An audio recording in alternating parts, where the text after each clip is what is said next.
News Talk 1110, 99.3 FM WBT. Keith Larson, 704-570-1110. CLUBLAMA. Lama. On the great big worldwide Twitter. And K. Larson at WBT.com on the matter of the tax code. Keith, come on, man. Don't you listen to the commercials on WBT? Robert Pittenger said he'll lead the way to fiscal responsibility.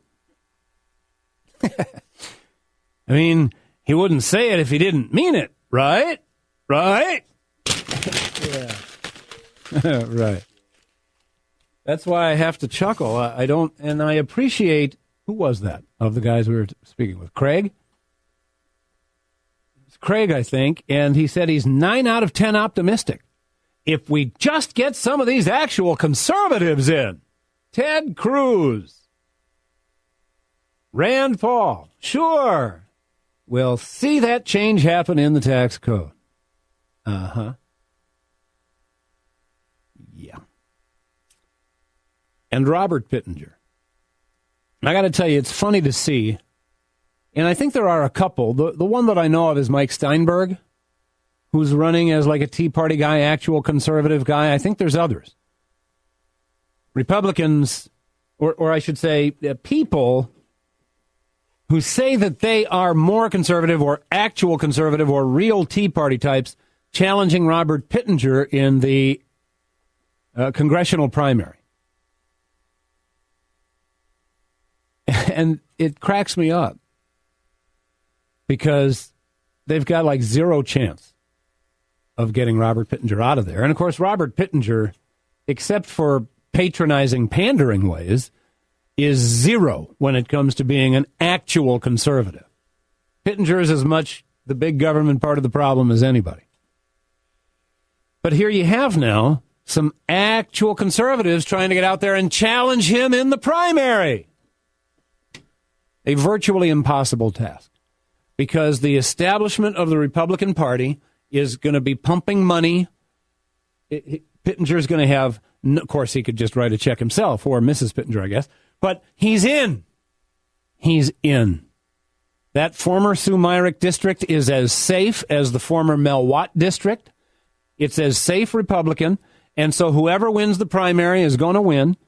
And Robert Pittenger is going to have the forces, the horses, the resources to secure that for himself. And people are going to say to me, oh, Keith, you're cynical. You're just writing it. No, I'm being a realist.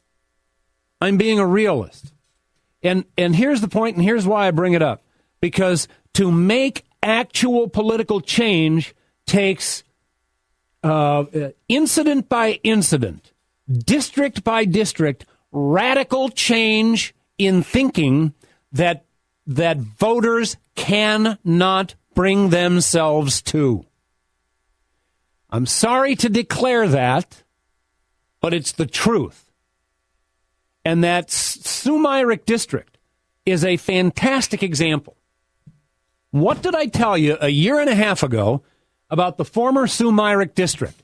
Who was it? Robert Pittenger running against Jennifer Roberts, the Democrat candidate. Robert Pittenger against Jennifer Roberts. And what did I do?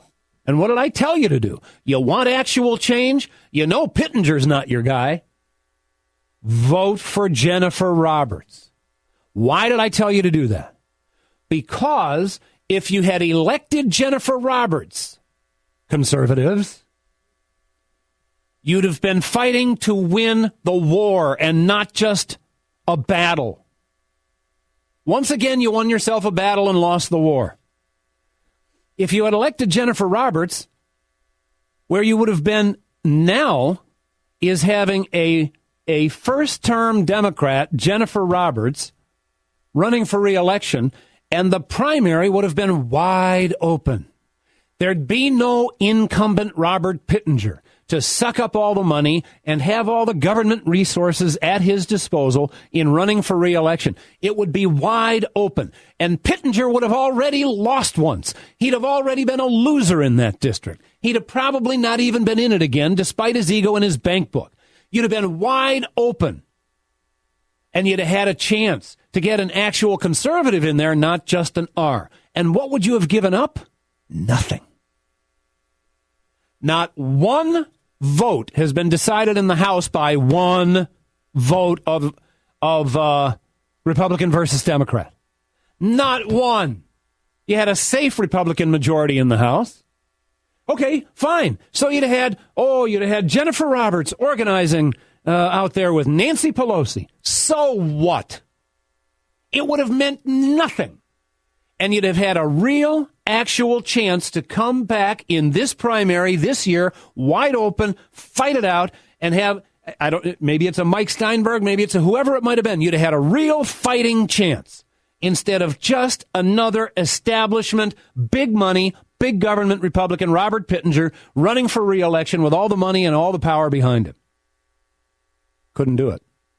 People couldn't do it. They just couldn't bring themselves to do it.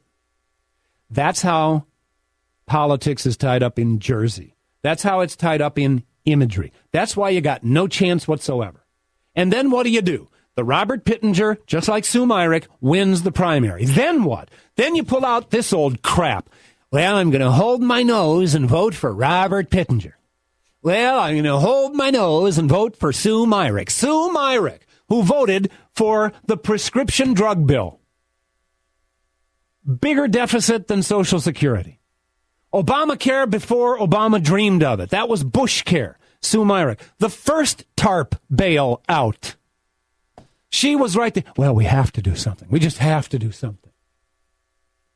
See, they all cast all those same votes as the Democrats anyway, these Republicans of this sort. Your only chance to get them out is in the primary, but people can't think beyond the horror of the moment.